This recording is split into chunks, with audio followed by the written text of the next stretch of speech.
तो नमस्कार साथियों, हम डिस्कस कर रहे थे comparison between action research, pure research and applied research. Okay, तो हम तो कल दो कर लिए थे, आज सिर्फ लास्ट बचा है। ओके, प्योर रिसर्च और एक्शन रिसर्च के बीच में क्या क्या कंपैरिजन हो सकता है उसको हम आज देख लेंगे, तो हमारा एक क्वेश्चन कवर हो जाएगा। सही है, तो ईजी है और समझा जा सकता है अच्छे से, क्योंकि आपको पता है एक्शन रिसर्च क्या है और पता है प्योर रिसर्च क्या है। तो इस दौरान हमें इसके अंदर से जो डिफरेंसेस है, जो सिमिलरिटीज है, उसको हम निकाल सकते हैं। सही है, देखिए प्योर रिसर्च का मतलब क्या, जो हम एक रिसर्च करते हैं to get out a new result, new hypothesis, new things, new idea, new knowledge, that's the pure research, जो कि पीएचडी करके लोग करते हैं, है ना। बहुत प्योर रिसर्च। प्योर, आप अगर पीएचडी करेंगे तो आपको एक नई चीज निकाल के देनी होगी, तब जाकर आपको डिग्री मिलेगी, नहीं तो नहीं मिलेगी। ओके, पीएचडी करना ऐसा होगा नहीं होता, है ना। ओके, क्योंकि बहुत सारे ऐसे लोग हैं जो बहुत सारे काम कर चुके हैं। ओके, पहले के जमाने में तो हाँ पीएचडी ठीक है, कोई किसी फील्ड, आप किसी भी फील्ड में जाओ कुछ ना कुछ आपको नया मिल जाता है। अब क्या है, इतने सारे फील्ड हैं और हर फील्ड में बहुत सारे लोग बहुत सारे काम कर चुके हैं, है ना। तो हम हमारे टॉपिक में रहते हैं। ओके, और एक्शन रिसर्च क्या, स्कूल के अंदर जो प्रॉब्लम है उनको सॉल्व करने के लिए, बच्चों को लेकर, एडमिनिस्ट्रेशन को लेकर, टीचर को लेकर, उसको हम एक्शन रिसर्च के थ्रू देखेंगे। सही है, देखिए एक्शन रिसर्च इसका पर्पस क्या है, what is it's purpose. Okay, it's purpose is the improvement in school and classroom teaching problem. Okay, इसका पर्पस क्या था, improvement in school and classroom teaching problem. समझ में आया, एक्शन रिसर्च का काम स्कूल और क्लासरूम में जो प्रॉब्लम है उसको सॉल्व करने के लिए। ओके, और प्योर रिसर्च का क्या पर्पस है, contribution of new knowledge, contribution of new knowledge in the form of new theories, fact and truth, in the form of new theories, fact and thought, that's its purpose।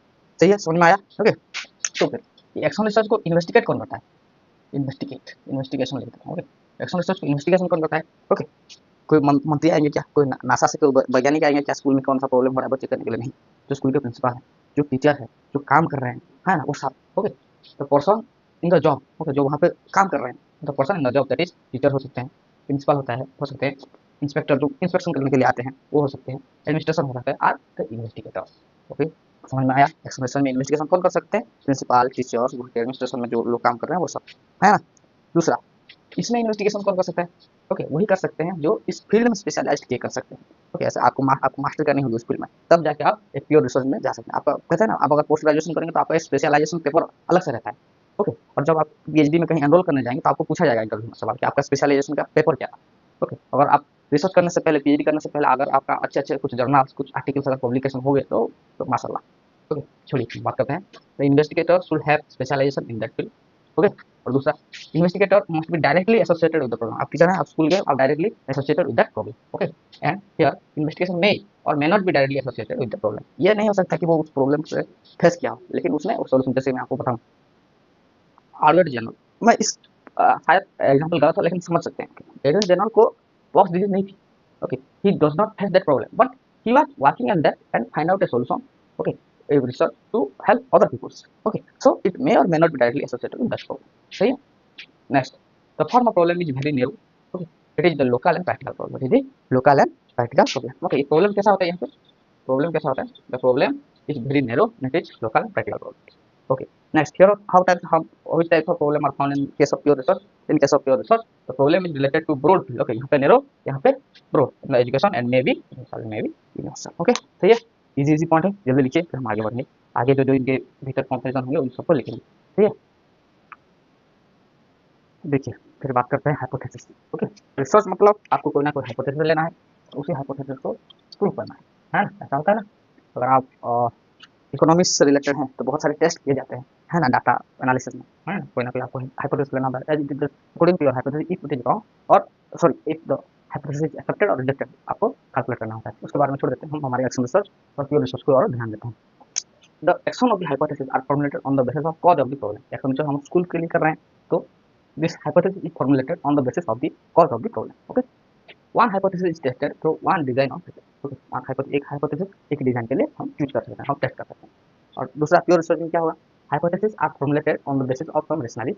Okay, और all the hypotheses are formulated on the basis of some rationality। हम एक और universal problem के लिए बहुत सारे hypothesis को मिला करके एक रिजल्ट निकालेंगे, है ना, ऐसा नहीं। सही है, ये क्या हाइपोथेसिस के बारे में। सही है, हाइपोथेसिस के बाद हम उस हाइपोथेसिस को किस तरीके से डिजाइन करेंगे। ओके, इस तरीके से हम डिजाइन करेंगे। देखिए, मैं एक स्कूल में हूँ, मेरा हाइपोथेसिस अगर बहुत ही रिजिड होगा तो क्या अगर वो हाइपोथेसिस थोड़ा सा गलत होगा तो मैं मॉडिफाई कर सकूंगा क्या, नहीं कर सकूंगा। तो जब स्कूल में मैं किसी हाइपोथेसिस ले रहा हूँ तो it should flexible, it can be change if it is incorrect. Okay, design is flexible and can be modified as per the need. मेरी आवश्यक के हिसाब से मैं उसको चेंज कर सकता हूँ। ओके, लेकिन मैं अगर एक प्रॉपर रिसर्च कर रहा हूँ, एक हाइपोथेसिस ले लिया सैंपल्स ले लिए, बहुत सारे काम कर दिया हूँ, कुछ डाटा एनालिसिस कर रहा हूँ, सब कुछ कर रहा हूँ, फिर मेरे को इनकरेक्ट हुआ, मैं चेंज कर सकता हूँ। Okay, it not flexible. Okay, आपको फिर से उतनी सारी ज़्यादा मेहनत करनी पड़ेगी, फिर से नया डाटा लेना, फिर से नई तरीके से शुरुआत करना।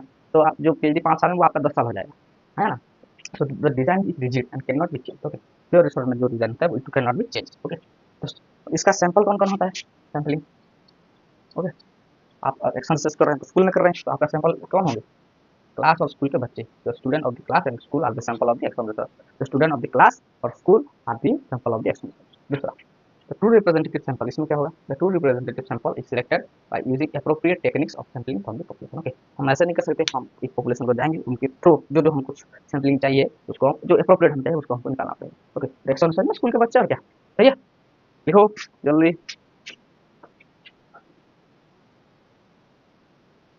चलिए आगे बात करते हैं, रिव्यूज। ओके, रिव्यू चाहिए ना हमको हर चीज़ में, ये कैसा है, वो कैसा है।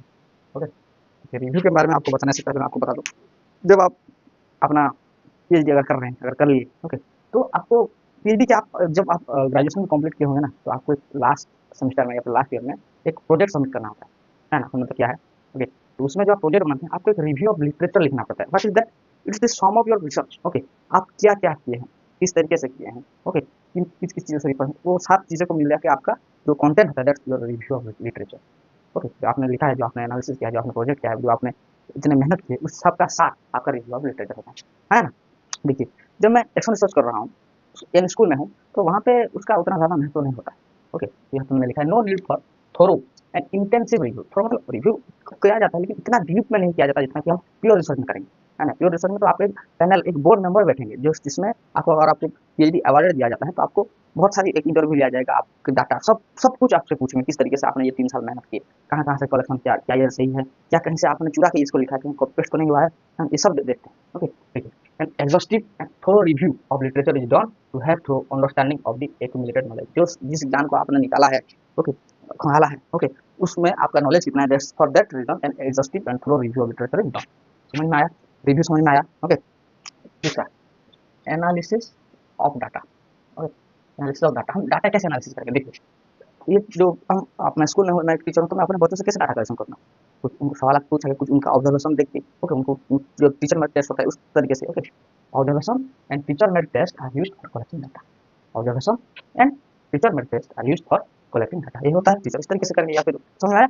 और जो मैं प्योर रिसर्च कर रहा हूँ, तो ऑब्जर्वेशन या फिर टीचर टेस्ट नहीं, यहाँ पे स्टैंडर्डाइज टेस्ट होगा।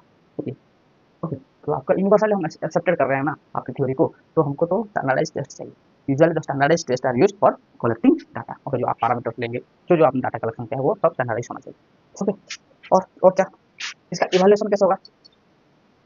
Evaluation evaluated by the investigator himself and external evaluation done is not required. Okay, इसमें जो इवैल्यूएशन, मैं टीचर हूँ, मैं खुद गया, खुद एक प्रॉब्लम किया, एक हाइपोथेसिस निकाली, एक एक्शन सर्च किया, मान लो कि वो उतना सही नहीं है, लेकिन मेरे को लग रहा है, मेरे को रोकेगा कौन? है ना? मैं अपने आप खुद, मैं क्योंकि मैं खुद मैं चाहूँगा तो मेहनत से करूँगा, मैं चाहूँगा तो ऐसे ही उल-जुलूल फिजूल करके रख दूँगा, है ना? क्योंकि वहाँ से कोई आपको एक्सटर्नल प्रेशर नहीं है। देखिए, आप जब आपके स्कूल में जब प्रैक्टिकल आप क्लास करते हैं, कितने चिल बैठते हैं, कोई नहीं, हमारे साथ इतना है। लेकिन जब एग्ज़ाम होता है, जब बाहर से एक्सटर्नल बोलते हैं ना, बाहर से कोई आता है, आपको आपको टेस्ट करता है, आपको 4 सवाल पूछता है, और तब आपका मार्किंग होगा, तो आप कितना प्रेशर में रहते हैं, सोचिए, है ना? तो क्योंकि यहाँ पे external evaluation is not required, so this will be very less. Okay, the evaluation is done by the investigation himself. मैं खुद अगर अपनी टेस्ट करूँगा, तो मैं तो अपने में फुल मार्क्स देके छोड़ दूँगा ना मेरे को, है ना? लेकिन प्योर रिसर्च में नहीं होता ऐसा। ओके, प्योर रिसर्च में नंबर ऑफ पीपल, बहुत ज्ञानी लोग आपके सामने बैठेंगे, जो कि 60-60 साल से पढ़ा के बैठे हैं, रिटायर्ड प्रोफेसर होंगे, आपसे नॉर्मल से क्वेश्चन पूछेंगे, है ना? The number of examination appointed for evaluating the report. आपने जो रिपोर्ट सबमिट किया होगा, जो आर्टिकल सबमिट किया होगा, जो पेपर, जो पीएचडी थीसिस आपने दिया होगा, उसको इवैल्यूएट करने के लिए बोर्ड मेंबर बैठेंगे, आपको उनका क्वेश्चन पूछेंगे, तब जाके अगर आपका सही लगा उनको, तब जाके आपको अवार्डेड किया जाएगा, that you are conducting and research and it is being successful, so you are awarded as post graduate, sorry, philosophy, क्या होता है पीएचडी का, डॉक्टराइन इन फिलोसॉफी। ओके, पीएचडी डिग्री, समझ में आया? और क्या, कंक्लूजन। कंक्लूजन कंक्लूजन क्या होता है? The conclusion are drawn about the solution of the problem. इसका कंक्लूजन कब होता है? जब हम किसी भी प्रॉब्लम का सॉल्यूशन निकाल सकते हैं। The conclusion are in the form of remedial measure for the improving current practice. जिस तरीके से चल रहा है, उसको रेमेडी प्रोवाइड करके वो उसको इंप्रूवमेंट करेंगे, हम जो प्रॉब्लम हो रहा है उसको सॉल्व करके किस तरीके से स्थितियाँ ठीक होंगे, उसके बारे में हम काम करेंगे। ओके, तो conclusion are drawn about the solution of the problem, तो conclusion are in the form of remedial measure for improving current practice. समझ में आया? Conclusion are in the form of generalisation, okay, conclusion are in the form of generalisation, ताकि सबसे वो accepted हो सके। तो जनरलाइजेशन में भी न्यू थ्योरी और न्यू इंटरप्रिटेशन, जो जनरलाइजेशन होगा it may be the new theory और न्यू इंटरप्रिटेशन। समझ में आया?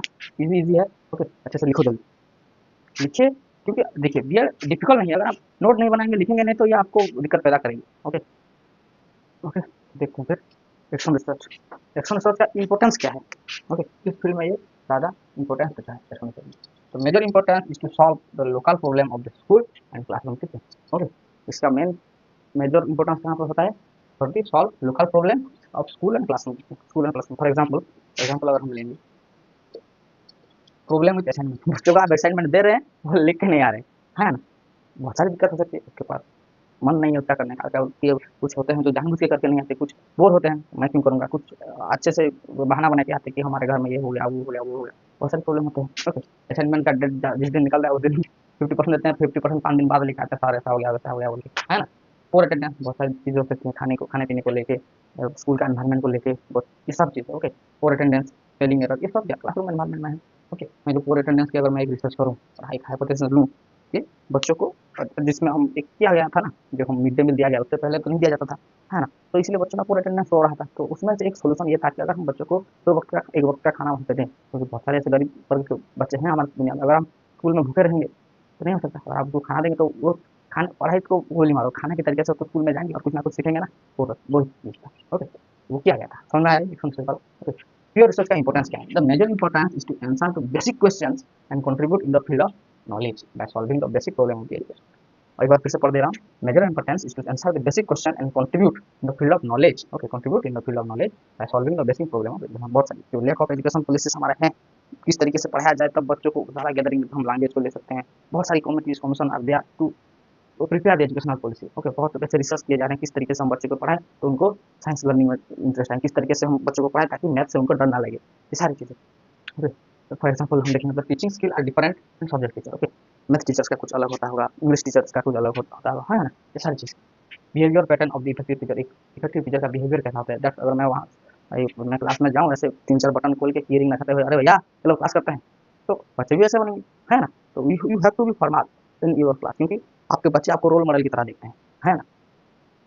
तो आप जिस तरीके से बिहेव करेंगे उस तरीके से आपके बच्चे भी आपके ऊपर ढूंढने लगेंगे। ठीक है, behaviour pattern of the effective teacher, differences between train and on train teacher performance, differences between train and on train teacher performance. Train and on train teacher मतलब क्या? देखिए बहुत सारे ऐसे रेसलर होते हैं जो कि गाँव में होते हैं, तो जिनके पास ताकत होता है लेकिन वो ट्रेन नहीं होते, वो ताकत है लेकिन उनको प्रॉपर ट्रेनिंग नहीं मिलती, इसलिए वो इफेक्टिव नहीं होते।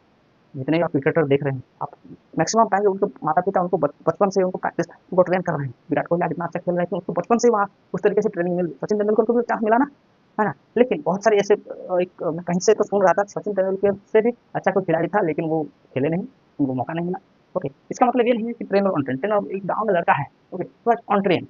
ओके, तो एक ट्रेन टीचर और ऑन ट्रेन टीचर दोनों में अगर लड़ाई होगी तो कौन जीतेगा आपको डिसाइड करेंगे, और परफॉर्मेंस किसका अच्छा होगा, समझ में आया? ओके, तो ट्रेन टीचर भी how to deal the classroom, and I always believe that teaching is a skill. Okay, you have to adopt it, okay, you have to acquire it. सही है, समझ में आया? ये आप कैसे सीख सकते हैं? आप खुद के टीचर से सीख सकते हैं जो आपको पढ़ा रहे हैं, जिनका भी आपको अच्छा लगता है। ओके, पर आप माइंड में सोचे कि मैं अपने इस साल की तरह एक दिन पढ़ाऊंगा, तब समझ लीजिए कि आप आगे बढ़ रहे हैं, है ना। ठीक है, तो हमारा एक्शन डिजिटल इनोवेशन का एक क्वेश्चन खत्म हुआ। ओके, फिर हम दूसरे यूनिट से आरंभ करेंगे। आप इसमें से एक क्वेश्चन मान के चलिए आएगा ही आएगा, आप क्वेश्चन आंसर बना लीजिए और अपना देख लीजिए। ठीक है, जय हिंद।